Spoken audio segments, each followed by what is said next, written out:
kita juga harus mengkaji ulang, evaluasi. Jadi apa yang ditulis oleh Farid Gaban dan kawan-kawan bagus itu, perlu riset Indonesia. Gitu. Cocok itu ya? Cocok itu. Jangan dilarang, itu bagus itu. Soal isinya entar dulu, kan bisa berdebat. Iya, betul. Tapi momentum untuk riset itu bagus karena kita sudah 25 tahun reformasi ini.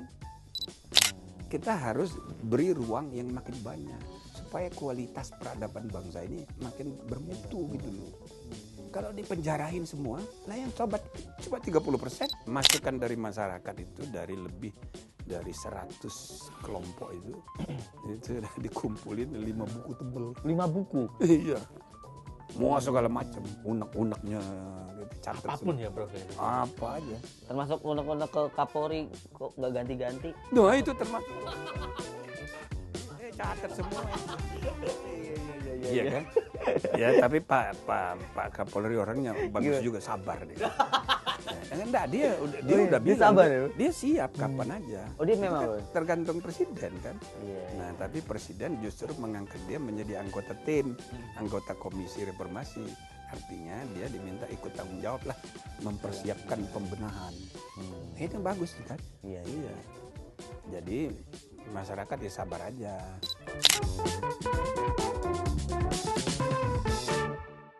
Halo sahabat Kompas, kembali di Gercep Gerak Cerita Politik bersama saya Nikolaus Sarbowo Dan saya Arya Dwiangga.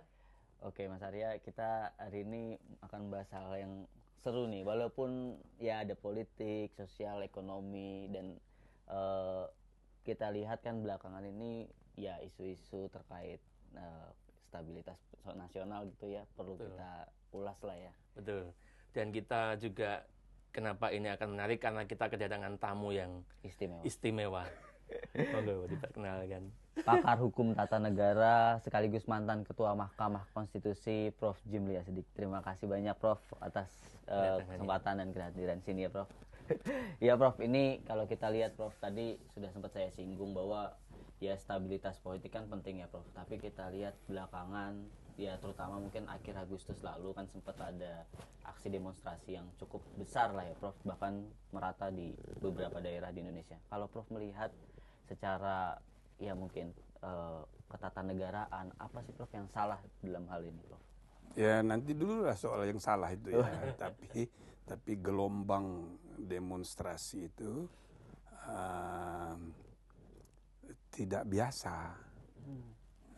Aktornya itu orang-orang yang bukan aktivis yang menggerakkan itu.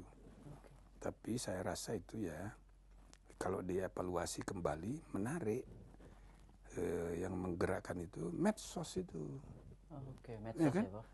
Ada fenomena baru, misalnya organisasi serikat buruh mengingatkan hati-hati, ini kita tidak terlibat, ini bukan kita, ini ada yang mengkoordinir orang lain ini, gitu loh. Aktivis, mahasiswa, organisasi kepemudaan, senat, nggak tahu juga. Nggak tahu juga. Ya kan? Tapi masif sekali. Ya kan? Nah, ada pegawai sekretariat ASEAN, bukan aktivis, perempuan, ya kan? Tapi dia, waduh, aktif sekali, ikut demo, ketangkap, diproses hukum. Nah, jadi ini gejala baru ini, tidak organik gitu anunya itu ya. Demonstrasi yang digerakkan bukan oleh institusi yang biasa, ya kan? Nah, kedua, ini ternyata diikuti pula oleh negara-negara lain. Betul. Lebih dari 13 negara loh, pakai bendera One Piece, ya kan? Jadi menurut para ahli itu dapat inspirasi dari Indonesia. Jadi mereka terinspirasi dari Indonesia. Iya, hebat juga gitu. Cuma ada yang kelebihan. Yang kelebihan itu di Nepal. Nah, itu kelebihan. Gitu kan. Tapi ya ini kan catatan kedua bahwa seluruh dunia itu menghadapi fenomena yang serupa. Maka kita tidak boleh sembarangan ini. Misalnya kan kayak gerakan yang terjadi di Iran, masif sekali, ya kan, masif sekali. Tapi mereka sudah punya kemampuan untuk mengatasi, maka itu tidak terjadi chaos seperti di beberapa negara yang lain kan. Nah jadi medsos ini menggerakkan begitu banyak, gitu loh. Nah ini satu anu. Nah yang kedua, Agustus sampai September itu ya, 25 Agustus sampai 9 September ya, kira-kira ya. Nah itu masif di seluruh Indonesia. Lalu yang sasaran kemarahan itu satu kantor polisi, ya kan? Bukan hanya DPRD ya, Prof? Enggak, kantor polisi dulu, karena polisi yang di depan nih, ya kan? Nah, bagaimana kita menganalisanya ini polisi ini, ya kan? Itu kan di Jakarta Timur itu Polsek 2, Polres 1, hancur kantornya. Bayangin kantor polisi, ya kan? Habis semuanya tuh, ya kan? Nah, tapi bukan hanya kantor polisi loh, DPRD juga. Betul. Di berbagai daerah, DPRD Provinsi Sulawesi Selatan dan DPRD Kota Makassar hancur. Itu sebagai simbolik gitu ya. Di daerah lain juga sama. Nah, bagaimana kita membaca ini? Pertama, polisi, karena itu dia di depan, karena dia berhadapan dengan masyarakat. Tapi di ujungnya itu lembaga perwakilan aspirasi rakyat, ya kan, jadi sasaran kemarahan. Nah, bisa kita baca ini ada sumbatan aspirasi rakyat, sangat serius. Jadi itu jauh lebih serius ketimbang kantor polisi, ya kan? Nah, kantor polisi itu dua, satu dari segi keamanan, ya kan, dia pengamanan, maka dia di depan. Tapi yang kedua ini adalah lembaga penegak hukum, ya kan? Jadi kalau kita baca ini aspirasi pencari keadilan dan kebenaran dalam bernegara, memang ada masalah dalam penegakan keadilan kita, gitu loh. Nah, polisi itu kalau dari segi keamanan citranya bagus, tapi dari segi penegakan hukum itu yang jelek. Ya, itu jelek kan. Nah, itu cermin dari ketidakpuasan pada lembaga-lembaga penegak hukum dan keadilan sampai ke Mahkamah Agung. Nah, jadi membacanya itu jangan hanya polisi, melihat sebagai satu kesatuan. Ya kan? Nah, tapi yang kedua yaitu tadi lembaga perwakilan rakyat. Waduh, ini ada masalah ini dalam aspirasi rakyat.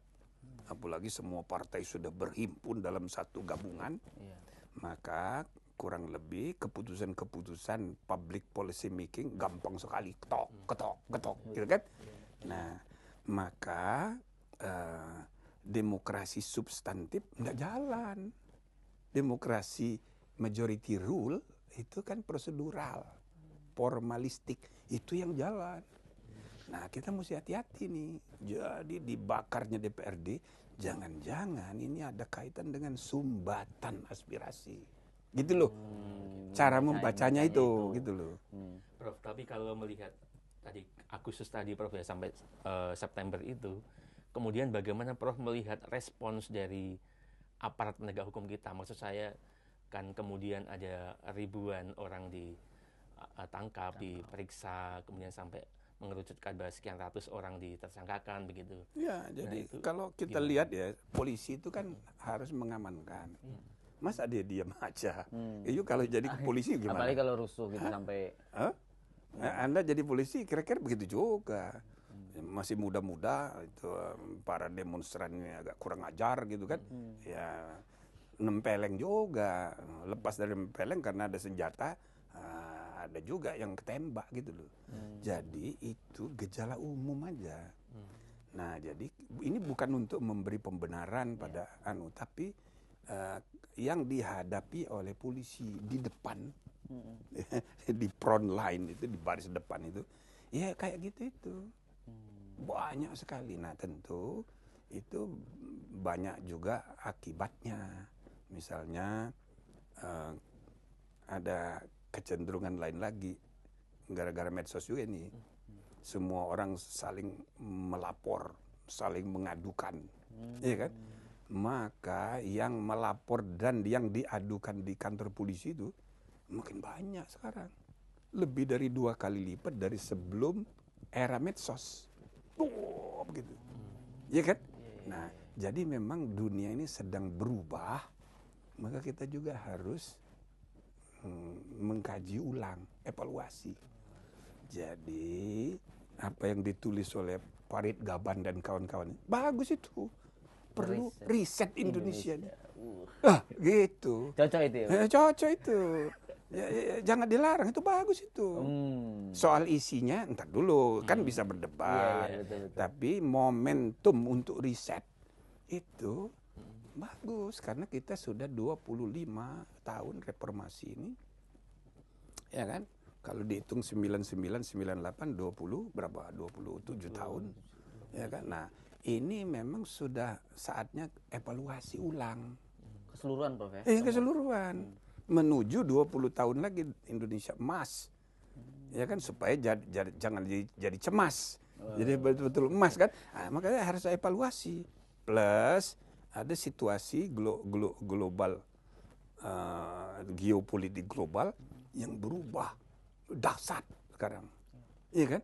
Plus teknologi informasi AI dan sebagainya, maka kita ada kemungkinan menghadapi another big bang change in human history, seperti dulu pada pertengahan abad ke-20 menuju pertengahan abad ke-21, jangan-jangan akan ada lagi perang dunia ketiga. Tanda-tandanya makin lama makin meyakinkan ini, gitu loh.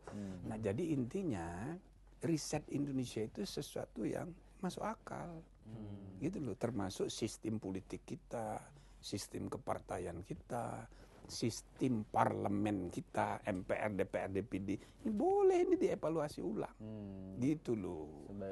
Apakah sudah berjalan sesuai dengan karena demokrasi yang harus kita bangun itu kan harus berkualitas dan berintegritas, bukan hanya formalisme, majority rules. Kalau majority rules sudah terpenuhi, sudah demokrasi. Belum substansial, itu baru prosedural. Nah, jadi kualitas demokrasi kita ini harus kita benahi. Indonesia adalah kata orang dari segi jumlah penduduk the third largest democracy in the world dari segi jumlah penduduk. Tapi menurut saya kalau dilihat dari segi pemilih kepala negara, maka Indonesia is the first largest democracy in the world. 6 presiden yang dipilih langsung oleh rakyatnya, ya, yang terbanyak di sepanjang sejarah. Dari 6, 3 dari Indonesia. Nomor 1 Prabowo, nomor 2 Jokowi 2019, nomor 6 SBY 2014, 2009. Nah, 2 nomor 3 dan nomor 4 Donald Trump dan Joe Biden. Nah, nomor 5 itu Putin. Di 2024 kemarin dia dapat 84%, sehingga dia menempati posisi nomor 5 di atasnya SBY. Jadi dari 6 presiden kita 3 dan nomor 1 dan nomor 2. Jadi Indonesia quantitatively, secara kuantitas Indonesia the first largest. Tapi ranking kualitas demokrasi kita sekarang 59. Jauh banget ya. Dari 53 terus turun, 59. Nurun. Nah, maka kita tidak harus, ya kan, berusaha bagaimana memperbaiki kinerja demokrasi dan negara hukum kita, gitu. Kalau terkait memperbaiki kinerja tadi, Prof kan juga bilang meriset tadi juga. Nah, riset Indonesia. Itu kan juga ya Prof itu sekarang ya sebagai ketua tim reformasi. Makanya buku saya yang terakhir nomor 82 diluncurkan di MK. Menuju perubahan kelima Undang-Undang Dasar 45. Gitu loh. Itu memang sudah dipersiapkan. Oh gitu loh. Jadi untuk bacaan anak-anak muda, Indonesia mesti diriset. Jadi saya dukung itu buku. Buku siapa tuh? Farid Gaban dan kawan-kawan itu. Semua, ya. Iya, jangan dilarang. Aduh, polisi payah Karena juga udah ini. karena udah takut isinya, Prof. Tapi kan bagian dari meriset dari kepolisian juga, Prof. Karena Iya. Prof juga ya kalau kita lihat dengan aksi demonstrasi yang lalu sempat Prof dan kawan-kawan ya dengan Prof Mahfud itu meminta untuk membebaskan mengurangi untuk sekian ratus tersangka itu, Prof. Ya, jadi sudah lumayan dikurangi. Cuma yang udah keburu masuk proses hukum berjalan terus, apa-apa biarin aja. Tapi yang belum itu yang masih bisa termasuk yang Munif, Dera dan itu ya. Iya. Tapi Prof ketika melihat tadi Prof menyebut ada sumbatan aspirasi begitu, Prof ya, termasuk juga tadi menyebut soal keadilan. Ini ada yang dari penegak hukum dari awal sampai di MA begitu, ada sesuatu. Nah, polisi sebagai yang terdepan begitu, Prof. Nah, ini kalau boleh tahu, Prof, ini sebenarnya apa sih, Prof, yang polisi ideal sebagai polisi ideal di negara demokrasi dan juga negara hukum seperti Indonesia ini? Ya idealnya polisi itu ya harus menjadi alatnya negara. Negara itu dalam arti N besar dan dalam arti N kecil. N besar itu state, civil society, market, and the media, dia di tengah. Gitu loh. Dia masih di tengah. Jadi antara state, politik, ya kan, dunia usaha, kemudian civil society, and the media, dia di tengah. Jadi dia tidak berpihak kemana-mana. Idealnya kayak gitu. Ya kan? Nah, bahkan saya suka bilang begini, antara eksekutif, legislatif, yudikatif, teori Kelsen, teorinya Montesquieu itu sudah ketinggalan zaman, itu abad ke-18. Nah, jadi saya gambarkan ada quadrupolitika, makro dan mikro. Makro, quadrupolitika, state, civil society, market, and the media. Mikronya, eksekutif, legislatif, yudikatif, dan cabang campuran. Cabang campuran itu contohnya KPU. KPU itu penyelenggara pemilihan umum itu kan penyelenggara itu kan eksekutif tuh. Tapi dia dibikin tersendiri karena dia menghadapi eksekutif dipimpin oleh peserta pemilu, legislatif adalah juga peserta pemilu, yudikatif mengadili hasil pemilu dan proses pemilu. Maka KPU itu harus berada di tempat keempat. Dia tidak boleh ditunduk-tunduk kepada presiden. Karena pada periode kedua misalnya, ya, presiden itu peserta pemilu. DPR itu kan peserta pemilu semua. Maka masalah dia dikendalikan oleh peserta pemilu. Ini tidak benar. Maka dia harus menjadi cabang tersendiri keempat. Bahwa dia ditetapkan dengan keputusan presiden, iya, presiden sebagai administratur tertinggi. Semua jabatan-jabatan itu kan diangkat dengan Kepres.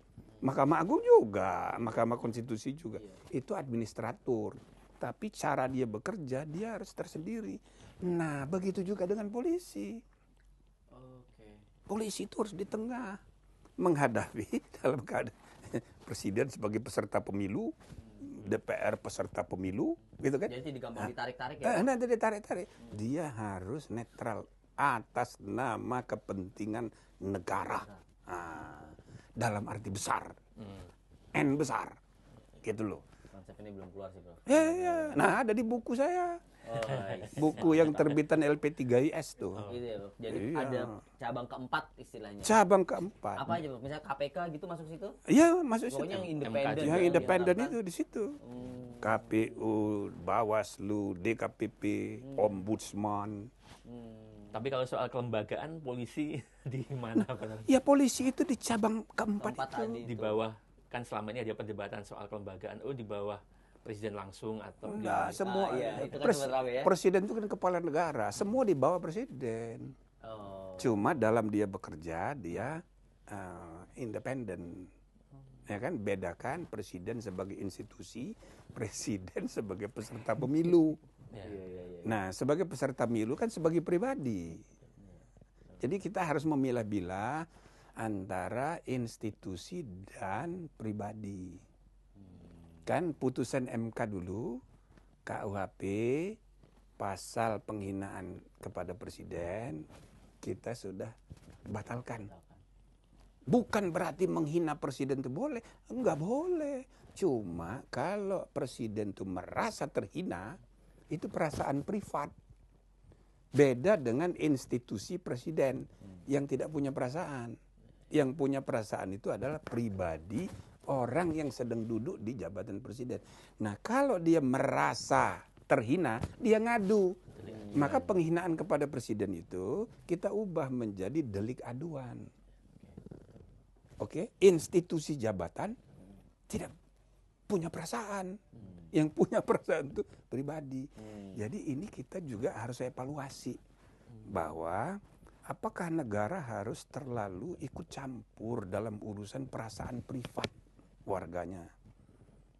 Kalau setiap warga negara itu merasa terhina, merasa tersinggung, perbuatan tidak menyenangkan, dilaporin semua. Habis waktu polisi sibuk untuk itu. Ngurusi perasaan pribadi. Oke, jadi kita harus menerapkan pengertian-pengertian baru, dekriminalisasi dan delitigasi.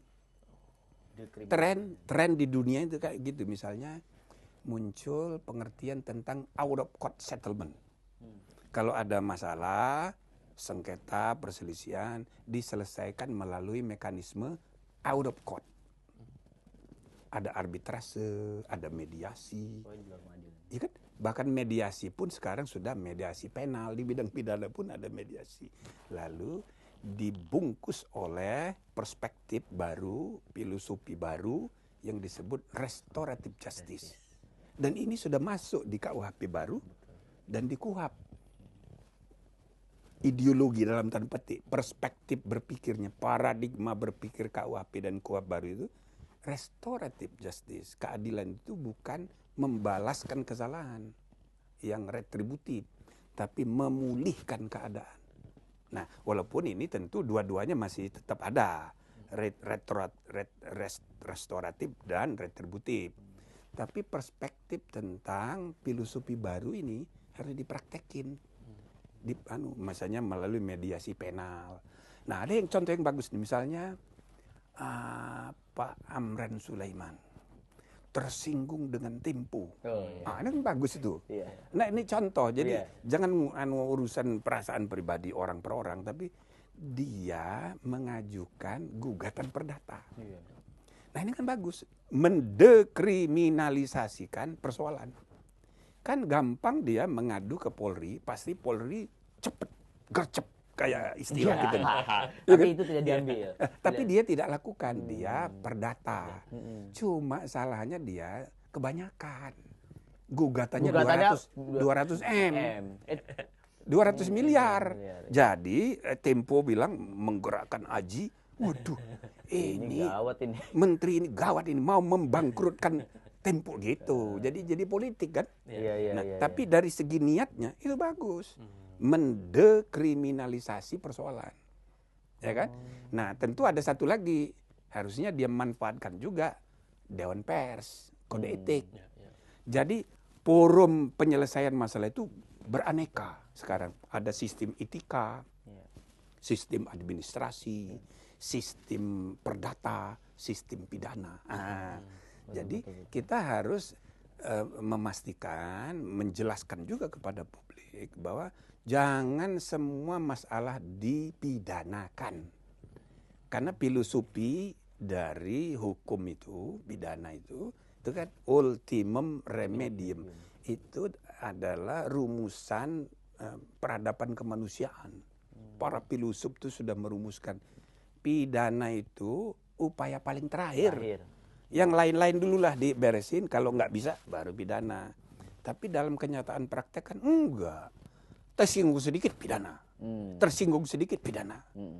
Padahal dengan perkembangan AI, medsos sekarang ini, gejolak rasa tersinggung, rasa diperlakukan tidak menyenangkan, itu makin banyak. Masalahnya ini kan menyangkut perasaan pribadi. Apakah negara harus turun tangan ngabisin waktu ngurusi perasaan pribadi? Gitu loh. Ya kan? Kayak presiden sudah diputus oleh MK.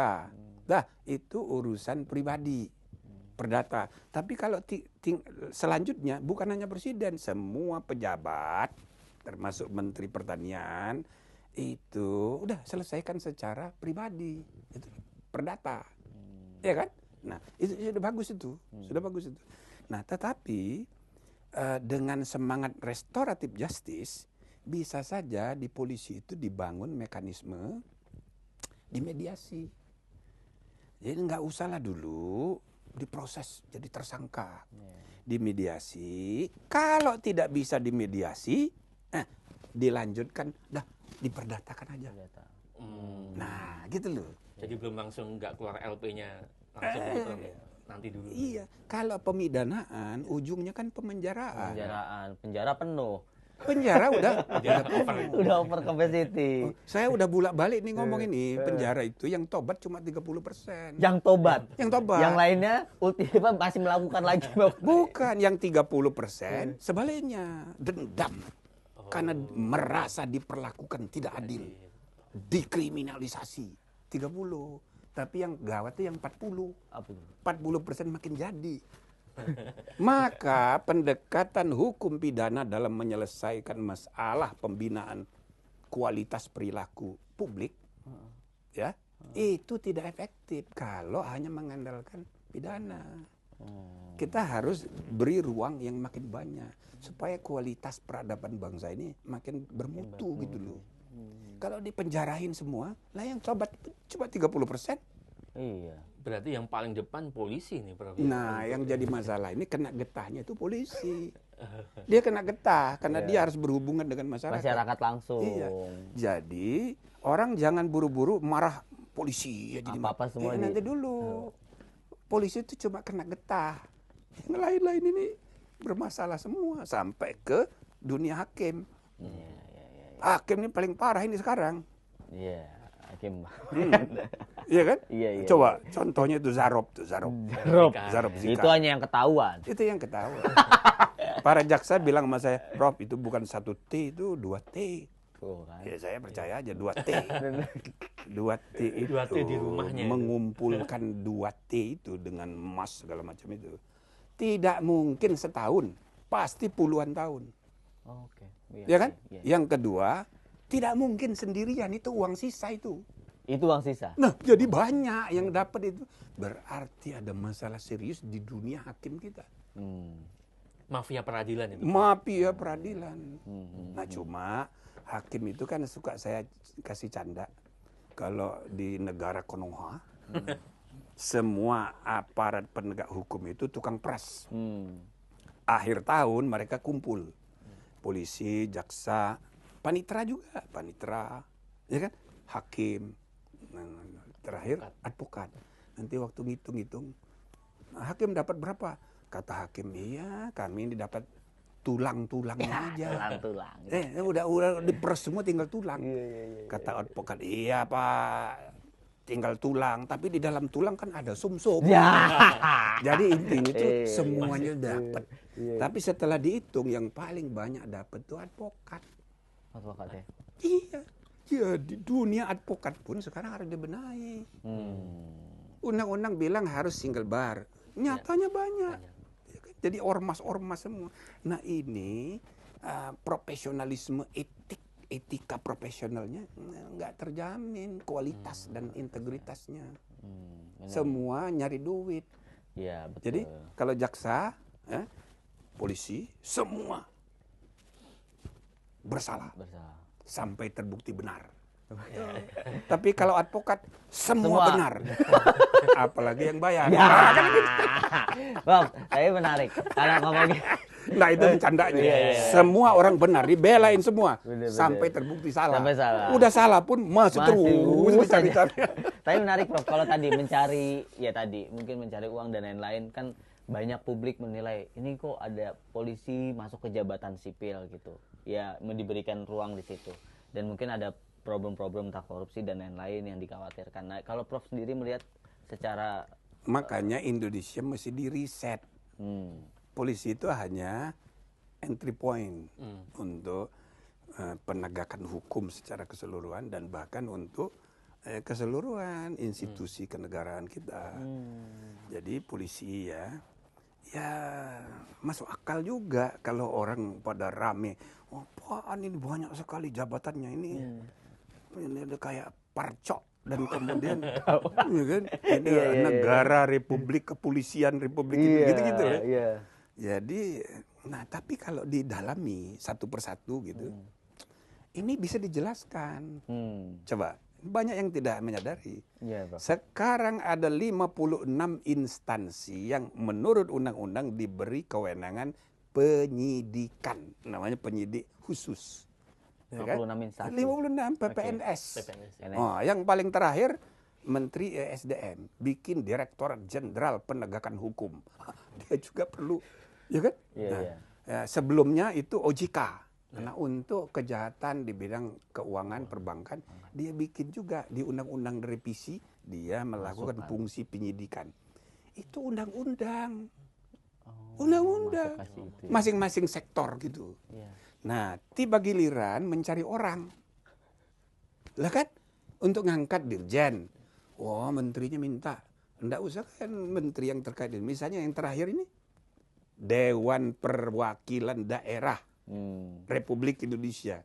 Minta kepada Kapolri untuk ngangkat sekjen. Kalau bisa bintang 3, bintang 2. Iya, dapatlah momen. Jadi itu atas permintaan. Iya kan? Bukannya polisi, kan image-nya begitu. Kapolri ini, waduh hebat sekali ini nih. Bisa masukkan sana sini. Itu kan RI 3 ini. Dia masukin orang. Dia nggak begitu. Dia kan diminta karena perintah undang-undang tadi.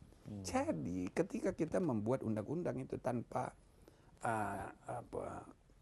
pertimbangan yang komprehensif dan terpadu, jadilah begitu. Masing-masing sektor membuat undang-undang dengan maksud mulia semua. Pingin masuk surga semua tuh. Ya kan? Tapi setelah dipotret keseluruhan, waduh ini banyak banget ini.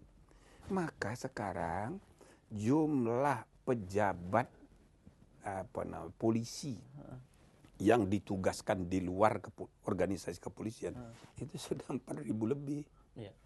Ya kan? Nah, khusus jabatan struktural saja itu sudah ada 380. Jumlahnya 380. Bukan jumlah yang sedikit. Banyak sekali. Ya kan? Nah, jadi orang banding-bandingkan. TNI aja nggak segitu. Iya. Nah, di undang-undang TNI itu disebut 1, 2, 3. Jadi prinsipnya sama. Jadi perwira polisi dan anggota polisi dan TNI kalau dia menduduki jabatan di luar struktur harus pensiun. Prinsipnya sama. Tapi di undang-undang TNI itu dikasih pengecualian eksplisit. Kecuali 1, 2, 3, 4, 5, 6 gitu. Di undang-undangnya. Nah, undang-undang Polri nggak ada pengecualian itu. Hanya menyebut ini harus mengundurkan diri, ya kan? Nah, lalu ada penjelasannya aja bahwa yang dimaksud dengan jabatan di luar ini nggak ada kaitan dengan urusan kepolisian atau tidak berdasar penugasan Polri. Nah, yang poin yang kedua ini yang dicoret oleh MK, oke? Tapi masih ada penjelasan pertama, ialah yang di luar urusan kepolisian. Nah, yang jadi masalah yang di luar urusan kepolisian itu yang mana aja? Yang undang-undang dengan PPNS tadi ada urusan semua, penyidikan. Iya, mau nggak mau harus. Penyidikan khusus. Nah, itu bisa ditafsirkan, boleh dong berundang-undang. Yang ini di luar urusan penyidikan. Ini kan ada urusan penyidikan. Dan ini undang-undang yang ngatur. Gitu loh. Nah, jadi memang semua ini harus dievaluasi. Ya kan? Tapi sekali lagi ya Parit Gaban itu riset Indonesia. Tapi bukan Prof, cuma polisi gitu Prof loh. Nggak setuju ya, Prof? Termasuk Kompas harus diriset juga. Riset mulai dari mana, Prof, ini loh kemudian? Polisi, Prof, ya? Apa? Risetnya ini dimulainya ya kita mulai polisi gitu. Tapi gimana, Prof? Prof kan juga ketua komisi begitu, Prof, ya? Prof dengan Prof Mahfud kan berdua yang bukan dari yang lainnya pejabat kepolisian, lainnya pejabat Mantan pemerintah. ya, Ya. Bapak. Gimana Prof di sana? Ada tekanan? Ya, atau kami ada- berdua yang swasta. Itu Enggak begitu juga. Ini kan akhirnya kan akal sehat aja. Kami Membutuhkan. bersepuluh kan? Ya, Bersepuluh yang bintang 4 ada 5. Kemudian ini profesor-profesor. Saya bilang ini semua bintang, semua profesor ini. Wah, Ya, sama ya. Yang paling banyak bintangnya Mahfud. Mahfud itu 10 bintangnya. Ada yang ketuanya Prof. Bukan, dia kan NU. Oh iya. 9 iya, bintangnya. iya. Tapi kami juga 1. Jadi 10 Tambah bintang. satu. Jadi saya bilang, hati-hati ini 10 ini bintang. Nah, jadi kita karena ditugasi oleh presiden tentu bersepuluh ya kan berdiskusi untuk kepentingan bangsa dan negara. Apalagi yang mantan-mantan Kapolri kan sudah nggak ada kepentingan pribadinya lagi kan. Nah, jadi saya rasa akhirnya kami bersepuluh itu bisa merumuskan untuk bangsa, untuk negara, untuk polisi masa depan. Itu. Sekarang sudah masuk tahap apa Prof? Ya sekarang lagi diskusi-diskusi, Diskusi. memutuskan. Nah, kemarin sudah antara lain soal apa itu rekrutmen kepolisian. Oke. Ya kan? Wah, udah kita ambil kesimpulan, wah perlu dulu ada perpol, Perkapol. peraturan Kapolri. Iya. Nah, tapi sudah lama 2016 gitu. Nah sekarang kita sarankan itu diperbaiki, diperketat, lebih meritokratis, ya kan? Dan ditingkatkan jadi perpol karena ini berkenaan dengan banyak kepentingan. Jadi bukan hanya administrasi internal. Nah jadi perpol itu peraturan polisi. Pelaksanaannya lebih rendah peraturan Kapolri. Nah, jadi yang selama ini perkap. Nah sekarang kita agak lebih naikkan lagi. kita dorong supaya ditingkatkan. Nah, Kapolri-nya udah setuju. Nah, tinggal dirancang. Jadi perpol. Lalu di situ diatur dengan rinci supaya jangan lagi ada titip-titipan KKN. Nah gitu loh. Mulai dari rekrutmen awal sampai ke promosi dan sebagainya, jangan pakai pertimbangan-pertimbangan non profesional. Nah, termasuk misalnya untuk rekrutmen baru misalnya diatur. Nah, kecuali kebijakan yang menurut Undang-Undang Dasar pun dilindungi, ialah affirmative policy. Affirmative. Misal ada 3 hal. 1, pertimbangan gender. Sekarang jumlah poluan itu cuma 6,7 kalau nggak salah itu. Ya. 6,7 Jumlahnya dari total. dari total. Nah, padahal internasional 30%. Cuma kan terlalu ekstrim, Iya. 30. Nah, kita dorong supaya ditingkatkan jadi 10%. Itu sudah ekstrim tuh. Dari 6,7 menjadi 10. Nah, tapi itu supaya diatur di dalam perpol. Ya kan? Yang kedua, pertimbangan kedaerahan. Misalnya di Papua. Nah, itu juga begitu, minimal 10% orang asli.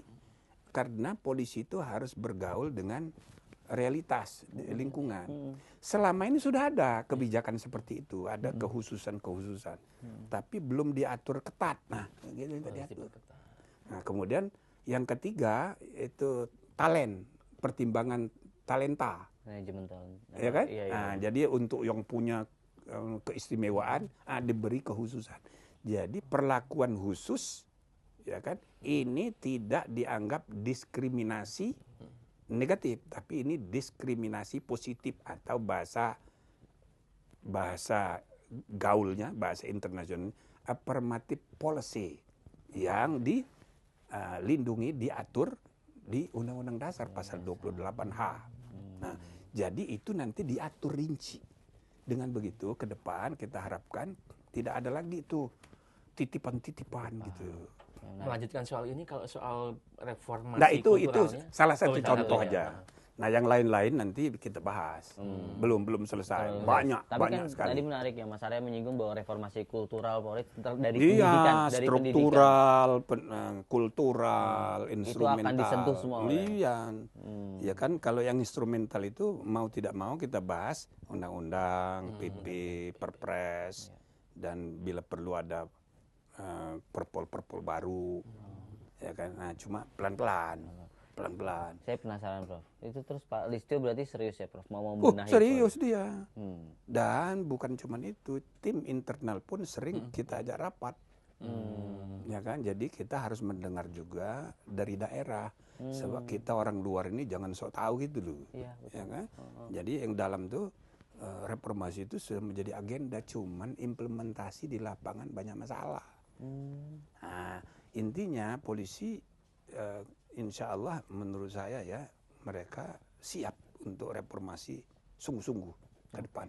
Siap ya, Prof. Nah, nanti sebelum diambil keputusan final, nah kita lapor presiden dulu. Ya kan, presiden jangan terima jadi aja, kita harus memberi alternatif hal-hal yang krusial gitu. Kita nggak bisa putuskan sendiri. Kita minta arahan presiden, baiknya bagaimana. Kapan Prof rencana mau diserahkan? Ya kalau bisa akhir Januari sudah selesai. Ya kan? Cepat ya. Presiden mintanya itu 3 bulan lapor. Ya saya aja dengan teman-teman, udah kita 3 bulan aja dah selesai. Ya kan? Awal Februari rencananya udah final, cuma kayaknya banyak banget setelah yang harus iya, masukan dari masyarakat itu dari lebih dari 100 kelompok itu sudah dikumpulin 5 buku tebel. 5 buku? Iya. Mau segala macam, unek-uneknya gitu, catat apapun semua. ya Prof ya. Apa aja. Termasuk unek-unek ke Kapolri kok nggak ganti-ganti? Nah, itu termasuk. Catat semua itu. Iya kan? Ya, tapi Pak Kapolri orangnya bagus juga, sabar dia. Enggak, dia udah bilang dia siap kapan aja. Itu kan tergantung presiden kan. Nah, tapi presiden justru mengangkat dia menjadi anggota tim, anggota komisi reformasi. Artinya dia diminta ikut tanggung jawab lah, mempersiapkan pembenahan. Ini bagus tuh kan? Iya. Jadi masyarakat ya sabar aja. Ya pasti dong ada pergantian, cuma ya harus ada cara yang elegan, yang tepat.